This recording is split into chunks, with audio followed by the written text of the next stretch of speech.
The SEC and the Department of Justice go after EDGAR hackers for securities fraud. Flashpoint sees the Lazarus Group in an attack on Chile's Red Bank. Recorded Future shares notes on Iran's Ashiane forum. CryptoMix ransomware is being distributed by fraudulent charitable appeals. Organized gangs are using Fortnite in-game currency for money laundering. And a slickly done bogus edition of the Washington Post was being handed out in D.C. this morning.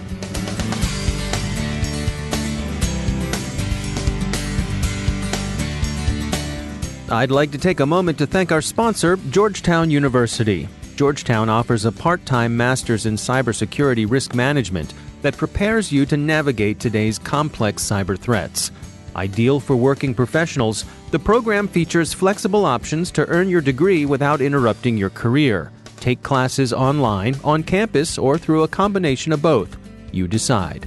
Not ready to commit to a full master's program? Explore accelerated options through Georgetown's cybersecurity certificates, which you can complete in as little as 6 months. To learn more about these programs, you're invited to attend an upcoming webinar on Tuesday, January 29th at noon Eastern Time. Visit scs.georgetown.edu/cyberwire to RSVP. That's scs.georgetown.edu/cyberwire. And we thank Georgetown University for sponsoring our show. From the CyberWire studios at Data Tribe, I'm Dave Bittner with your CyberWire summary for Wednesday, January 16, 2018. The U.S. Securities and Exchange Commission has entered a civil complaint against 9 defendants in connection with the 2016 hack of the SEC's EDGAR reporting system. The alleged hackers are a global lot, hailing from Ukraine, Russia, and California. The SEC says the defendants made about $4.1 million through illicit trading in non-public information. That's a lot more than they made with legitimate trading. The SEC points out that the hackers turned their attention to EDGAR after previously seeking with some success to gain early access to public relations news release outlets, where companies commonly stage announcements for release. Even a brief period of unauthorized access can be exploited to gain a trading advantage.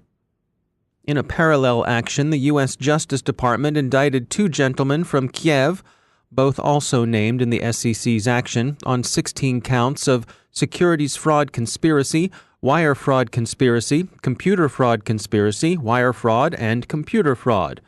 The 2 conspirators, we note with sadness, are in their mid-20s. Researchers at security firm Flashpoint have found the Lazarus Group's tracks in last month's attack in Chile's Red Bank. It was a social engineering attack with job-offering fishbait. The Lazarus Group is widely associated with the North Korean government. There's always the possibility of code sharing or criminal false flags, but the operation seems consistent with much of Pyongyang's financially motivated hacking. Recorded Futures Intelligence Service, the INSICT Group, this morning published a report on the Ashiane forum, a large and growing Iranian security forum that's playing an increasingly important role in Iran's burgeoning cyber offensive capabilities. Its influence, Recorded Future notes, will be seen not only in operations carried out at the direction of the Islamic Republic, but in the criminal underground as well. Security firm CyberWire is outlining an unusually cruel and repellent CryptoMix ransomware campaign. This one spreads by emails representing themselves as coming from a charity devoted to helping children who suffer from cancer. The charity is bogus, but the children used as fishbait are all too real. CyberWire says, quote, "The ransom notes go so far as to include the names, diagnosis, and even pictures of young children that the ransom payment will support. The information appears to be lifted from crowdfunding websites and local news stories that raise genuine awareness and funds for a specific child's treatment." End quote. May the social engineers behind the current CryptoMix infestations receive their legal comeuppance. Good hunting to law enforcement agencies. Email continues to be an attractive target for bad actors, thanks in part to its ubiquity and antiquity. Kevin O'Brien is CEO and co-founder of Great Horn, an email security company, and he thinks it's time to rethink our approach to email protection. You're dealing with a system that's 47 years old. that has been used for pretty much every business purpose imaginable. And so it is also one of the primary ways in which most cyber attacks begin. So what do you propose here? Is it a matter of training the users to detect these things, or do we need to stop them from getting to them in the first place? It's a little bit of everything, but training is a compliance move, right? And security is not compliance and vice versa. It is important that a business invest in security awareness training. But you put your finger on something very interesting in asking the question the way that you did. You said, do we need to stop them from getting to users in the first place? And the answer is we can. And that idea that we will establish a perimeter and utilize it to keep bad things out is a notion that, for the most part, the cybersecurity industry has moved past in every other permutation of security technology. We don't talk about perimeter security when we think about investing in a cloud access security broker technology, a CASB. We still have this outdated idea that a binary system that says that's bad, don't deliver it, but let it through, is sufficient. It isn't. And that's where the opportunity lies for organizations to take a email security lifecycle philosophical shift approach and say, we're going to change the paradigm. We're going to look at email and think about, sure, some pre-delivery stuff where we can block the known bad emails from reaching users, but we're going to integrate into our security posture incident response, rapid remediation, and purpose-built security for email, not try to take network technologies and gateway approaches to a system that no longer works that way, because we're not running network devices for our email any longer. So describe to me in this scenario, what would happen if a bad email made it into my inbox and I click the link? What happens next? The risks are that an attacker says, I'm going to go after the CyberWire podcast, and I'm going to listen to their guests and say, they're speaking with this guy named Kevin O'Brien. So my attack will impersonate Kevin O'Brien and say, we've got this podcast coming up. I have some notes to share with you before we get into the podcast recording. They send you a link to a WordPress site that they compromised a week ago, but they haven't done anything with yet. They then deploy a phishing kit to it 15 minutes after you get the message. Because that link was safe when it was originally received by you. It went to, somebody's blog. And that deployed phishing kit isn't made active until after it's reached your inbox. There is no ability to say that's a bad email. It wasn't bad until it was weaponized later. The answer here is a heuristic approach, which says, if we were to categorize all the mail that the CyberWire podcast team receives, how many of those messages from this fictional Kevin O'Brien come from address A? And now you've gotten a message from Kevin O'Brien. Is it really from that same sending address?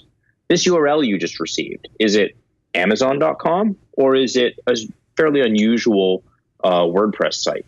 And if we plot that against a huge corpus of data of many podcasters in this scenario that we're playing out, how many of them have gotten a link like this one? Is this unusual? And if it's statistically unusual, it's not the case that it's bad, it's just unusual. But we can now start to layer in additional security so that when you do click on it, maybe we run it in a browser isolation mode. Maybe we don't let you directly interact with it. If it's asking you for your credentials, maybe we're smart enough to say, this looks like a credential theft attack, and we're not going to let you go and put those credentials into that site. But here's the workflow that you can speak to your team if you think this is legitimate. We can use those same concepts, different in implementation, for things like links and emails. And that's, I think, where the future starts to go. This is how you start to modernize email security. That's Kevin O'Brien from Great Horn.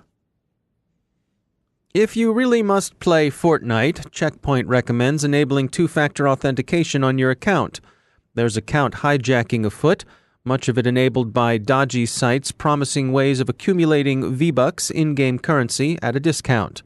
The European Union Anti-Corruption warns that Fortnite, with its V-Bucks, is growing increasingly popular with organized crime as a money laundering medium. So don't buy in-game currency at a discount. You're helping criminals. Consider satisfying your urge to trade for the wherewithal to buy loot boxes by doing the Fortnite dance instead. It will be better for your health, too. put down that controller and dance. There's been much concern lately about deep fakes and the threat they could pose to news media, organizations, and really all kinds of people. There's been a relatively shallow but nonetheless pretty slick fake in circulation around Washington this morning.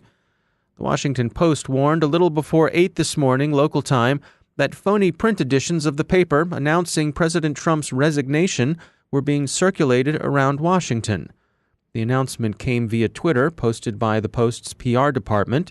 The screamer headline in the false edition reads simply, "Unprecedented." The Post also tweeted that they think there may have been imposter websites established. The comments on the Post's tweet are surprisingly unsympathetic. A few of them remarked, in effect, that you'll be able to recognize any bogus site by its not being sequestered behind a paywall. One asked the Twitter account to hold up a copy of today's Times so that we'll know it's really you. They didn't say whether it was the Washington, New York, London, or Los Angeles Times. The Hill says that activists are handing out copies of the bogus paper at numerous locations around the Capitol. The Post itself is pointing to a Facebook video Code Pink posted to its site, showing the left-oriented group's founder passing out the papers. The progressive advocacy group Move On, according to The Hill, says that it wasn't responsible for the fake, but that it approved. Those who like the fake, and a quick look at reactions, suggest to us that journalists aren't generally fans, at least not so far. They point to the edition's date, which is May 1st of this year, as enough to flag it as satire. So it's not really fake news or propaganda or any of the other forms of information operations that have been so widely excoriated in recent months, says them. It's just satire, right? Whoever put the issue together had a pretty good grasp of the Post's visual style and either a respectable staff or a whole lot of time on their hands, or both. They also had access to a good four-color press, and those things aren't exactly available at the checkout line in your local Royal Farms. Sure, they're a more easily obtained piece of infrastructure than, say, one of the turbines used in electrical power plants, and they're not just lying around in some untraceable form. We think it's safe to predict this bit of news. Expect there to be litigation. And that's no fake. Finally, we close with a brief notice of farewell to one of the last of the Second World War's code talkers. The Navajo Nation has announced the passing of Alfred K. Newman in New Mexico over the weekend. Mr. Newman, who died at the age of 94, served in the 1st Battalion, 21st Regiment of the 3rd Marine Division between 1943 and 1945. Our condolences to his family and our thanks for his service. Semper Fi.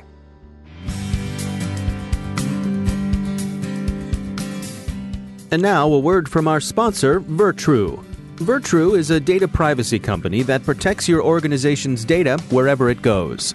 Using a data-centric security approach, Virtru brings persistent protection and control to the platforms where your data is stored and shared, including Microsoft Office 365 and Google G Suite.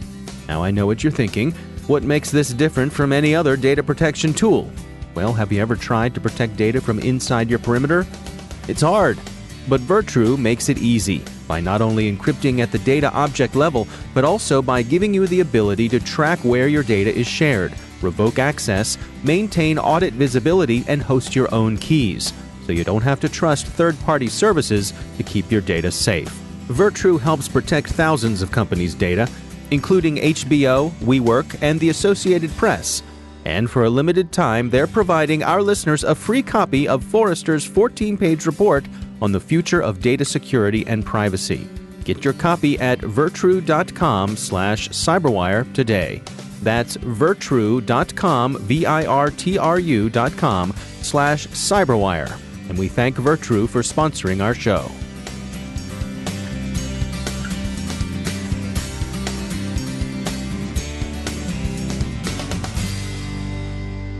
And joining me once again is Ben Yellen. He's a senior law and policy analyst at the University of Maryland Center for Health and Homeland Security. Ben, it's great to have you back. We had an article come by recently. This was from Forbes, written by Thomas Brewster, and it was titled, "Feds Can't Force You to Unlock Your iPhone with Finger or Face, a Judge Rules." What's the latest here? Yeah, so it's really a fascinating set of legal decisions. This was a ruling from a California judge My native California always seems to produce some of the most notable digital privacy rulings, and here we are again. And that judge ruled that law enforcement cannot force an individual to unlock their iPhone using facial recognition, using fingerprints, etc. And the justification was that this is a violation of the Fifth Amendment right against self-incrimination. Now, where I think this gets complicated is that the Fifth Amendment traditionally has only applied to testimonial evidence. So, for example, you can't be forced to testify against yourself at trial. That would be a very clear Fifth Amendment violation. However, that doesn't apply to other types of evidence, like, for example, presenting yourself as part of a police lineup. You don't have a Fifth Amendment right against self-incrimination when it comes to that. So we've had this sort of nebulous, unclear set of judicial decisions. There's been sort of an argument as to whether facial recognition falls under that testimonial evidence or whether it falls under more like a police lineup where you're not actually testifying, you're simply just showing your face and seeing if somebody can recognize it.